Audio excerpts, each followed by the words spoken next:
Hello, everybody. I am Frederick the Power Raptor. Today, we are going to be reacting to why it sucks to be a tarbosaurus, and we're gonna be seeing if it's accurate, if it's not accurate, if it's a bit crappy. We're gonna see if I may say I don't know what's gonna happen. And already the title is kind of weird. Sister of T-Rex. This is already a bit misleading. I think it meant to say sister species of T-Rex. Because if you didn't know, Tarbosaurus is the sister species to T-Rex, which means it's the closest thing genetically, no, I think geologically, right, to T-Rex. Now, without further ado, let's go. Sister of T-Rex. Yes, Tarbosaurus, the dollar store version of T-Rex. Already starting off this is fantastic. So already starting off, I don't know what to go off of this right here. I hope this is not going to be the actual design, but we're going to leave this one untouched because it looks decent. You, on the other hand, if this is a T-Rex, then I'm a Gigantoraptor, which I'm not. Its wrists are not pronated. The fenestrae are showing. It's very, very skinny and lanky. It doesn't have any lips at all either.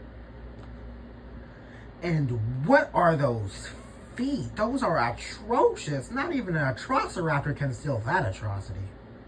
Also known as T-Rex's long-lost sister, but no, I think it's actually known as, it was once known as Tyrannosaurus bataar, but now it's Tarbosaurus bataar.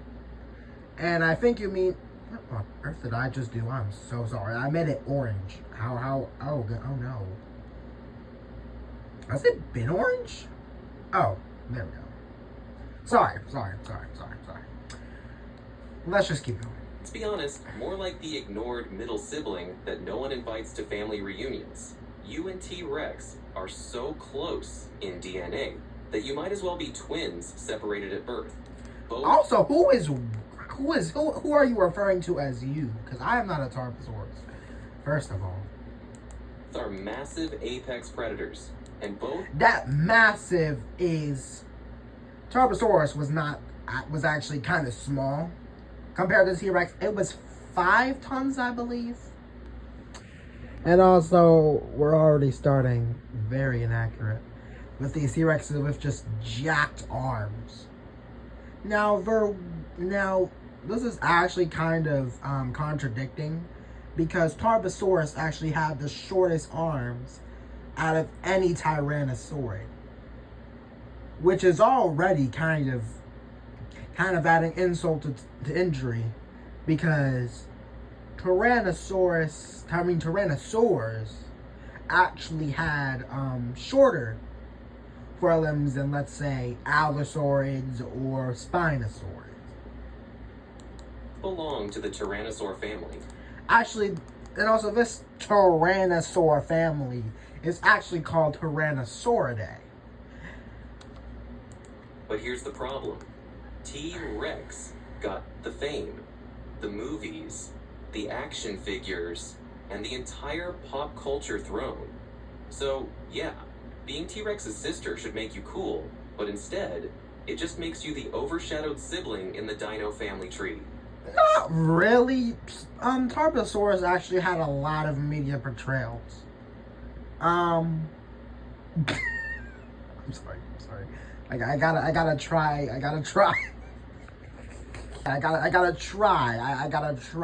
So, Tarbosaurus actually had a lot of media portrayals. There was Tarbosaurus the Mightiest Ever. There was Dino King. There was Dino King Journey to Fire Mountain. And there is actually a figure on Tarbosaurus from Beast of the Mesozoic. So overall, Tarbosaurus is definitely kind of underrepresented. But it's not that underrepresented. Birth struggles. Your first L in life. Hatching as a Tarbosaurus is like being thrown into a battle royale match with 0 weapons. You're unarmed, unprepared, and everyone else is already ahead of you. First off, your egg isn't... Well, wait. Also, I know I should not have to tell you this, but there were not tanks or grenades in the Mesozoic era. Okay, there was no AK-47s. There was no bomber planes. There was no nothing. It was just dinosaurs and early mammals. By I mean early mammals, I mean stuff like Didelphodon and special. Repenomamus. Your mom laid dozens of them, meaning she's playing the numbers game, hoping at least some of you survive, but not. I don't think that's how Tarbosaurus parent each other. I mean, like how they parent their young. I think Tarbosaurus actually they actually raised their children for a decent bit, and then they started to fill different niches as they got older, which is something that is seen in T-Rex. So no, the Mama Tarbosaurus should not be playing a number game. Also, Mama Tarbosaurus should not be flying. Also, why does Mama Tarbosaurus have 3 fingers? Tarbosaurus has 2 fingers, just like T-Rex. So this is already inaccurate. Particularly concerned about you specifically. When you finally crack your way out of your egg, blinking in the prehistoric sunlight. This is already horrible. This design, hey, at least the 2 fingers are back, but the wrist should not be like this. The wrist should be like this. Also, the spikes on their back, I'm clearly seeing that they're going for the Jurassic World Camp Cretaceous Hidden Adventure route. You're tiny, clumsy, and instantly surrounded by siblings who may or may not try to eat you. And to make things worse, there's already something watching you from the bushes. If you thought firstborn privilege existed in the dinosaur world, think again. Your stronger, faster siblings snatch up all the good hiding spots, leaving you exposed and snack-sized for the first hungry predator that comes by. Congratulations, you've been alive for 5 minutes, and you're already in survival mode. I'm not finna question this, by the way, because I have no idea what that was. It was some type of prehistoric bird. Let's just say that. Baby Tarbosaurus got clapped by prehistoric bird. Growth and development. Puberty, but worse. Somehow, against all odds, you survive infancy. Now you're growing fast. Like, 1 size up every few months fast. Within a year, you're the size of a cow. To compensate for your lack of chewing skills, you start swallowing rocks, gastroliths. I don't think Tarbosaurus do that. I'm pretty sure they just tear off swallowable, yes, that's actually a word, chunks to, well, swallow. And they do not need gastroliths to do that. That's only stuff that sauropods and plesiosaurs do, if prehistoric planet is anything to go by. Help digest food. That's right. You literally eat rocks because evolution said, nah, chewing is for losers. Well, I'm pretty sure most things can chew. So evolution saying chewing is for losers is a bit off, because why would it make other things evolve to chew? Oh, and guess what? You now have to eat your parents' poop to get the bacteria necessary for digestion. I'm assuming he's getting this from Prehistoric Planet, because if you do not know what happened in Prehistoric Planet, I'm not going to spoil it. Actually, I am going to spoil it because I'm going to have to explain it. These juvenile sauropods called icysaurs had to eat their mother's dung to get nutrition. And he's portraying young Tarbosaurus as doing this, along with eating rocks to do this. So, yeah, I don't think Tarbosaurus was doing this, but who knows? Yep, that's a thing. Predation and survival, aka, please don't eat me. Now that you're bigger, you think you've made it. Think again. You're still not at the top of the Jurassic world. Giant predators, like the terrifying Alioramus. Okay, that actually looks like an Alioramus. Good job, buddy. It has like the kind of feathering. The tongue should be roofed like a crocodilian, like an alligator, or caiman, or whatever. Are still big enough to turn you into a Also, Alioramus don't breathe fire. The only thing they breathe is air. Dino Nugget. Your strategy? Stick with the herd and hope someone else gets eaten. Tarbosaurus do not live in herds. And let me guess what he would call this. A pterodactyl? Yeah, no. We're only 2 minutes in, and it's already going a bit bad. First. Hunting failures. The Jurassic Comedy Hour. Finally, the moment has come. Your first hunt. You spot a tiny, helpless lizard basking in the sun. This is it. Your big debut as a terrifying predator. You lower your body, stalk forward like a shadow of death. Also, Tarbosaurus do not walk on all fours. I know he's not walking, he's like crouching down, but still. Tarbosaurus do not stand or move on all four limbs. The reason why all theropods are so small compared to quadrupeds is because not only do they get nutrition from said quadrupeds, they also had to balance all this weight on just 2 legs. This was aided by their tail for balance, and that's why we have upper estimates for T-Rex at 11 plus tons. And slip. You trip over a rock. Face. Also, if a Tarbosaurus, especially a youngling, tripped over a rock like that, it should be dead.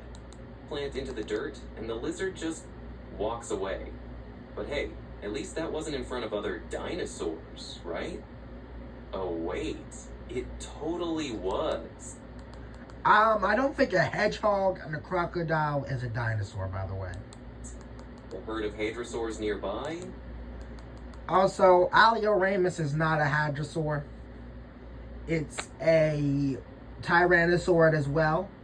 It's even in its own little subgroup, the Alioramini, which has the 2 species of Alioramus and Schianzausaurus. Personally, one of my favorite tyrannosaurs. And dinosaurs did not mock each other. They did not have the intelligence to do all that stuff. Especially, I'm just gonna get into that later. Definitely laughing. Even a pterosaur flying overhead is probably judging you. Okay, he didn't say pterodactyl. He said pterosaur. This is good. Finally do manage to catch something. A sick, half-dead baby dinosaur that was already on its way out. A win is a win, right? Arm debate. Tarbosaurus flexes, but no one notices. But wait, here's one thing you actually do better than T-Rex. Your arms aren't completely useless. Like I said before, Tarbosaurus had shorter forelimbs than Tyrannosaurus Rex. In fact, like I said earlier, it has the shortest forelimbs of any Tyrannosaurid. That's right. Tarbosaurus had slightly longer, more functional arms. More like slightly shorter, actually. And even if they were longer, they would not be this long. Arms than T-Rex. Sure, they weren't exactly winning bodybuilding contests, but At least you could grab things, tear meat, and maybe even high-five another tarbosaurus. Yeah, no, that would not happen. But does anyone care? Adulthood and mating. Jurassic Tinder is rough. Congratulations. You've made it to adulthood. Finally, no more worrying about getting eaten. But now... This is definitely AI, by the way. That rough cut? Yeah, no. Now, there's a new challenge. Finding a mate. If you were T-Rex, this would be easy. One roar. Actually, no. And also, dinosaurs do not roar. They bellow, they hiss, they coo, I don't know. But they definitely did not roar. And they also did not growl. I don't think so. And boom. Instant attention. Also, Tyrannosaurus Rex did not just have to vocalize. They had to show it, like most modern animals, they had to show their strength by fighting, vocalizing, display, dancing. Yes, dancing. Also, why does T-Rex have fangs?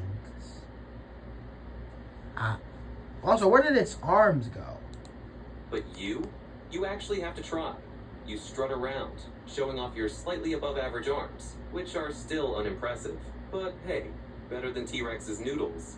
You roar as loud as you can, but let's be real, it doesn't shake the earth like your cousins. And the competition?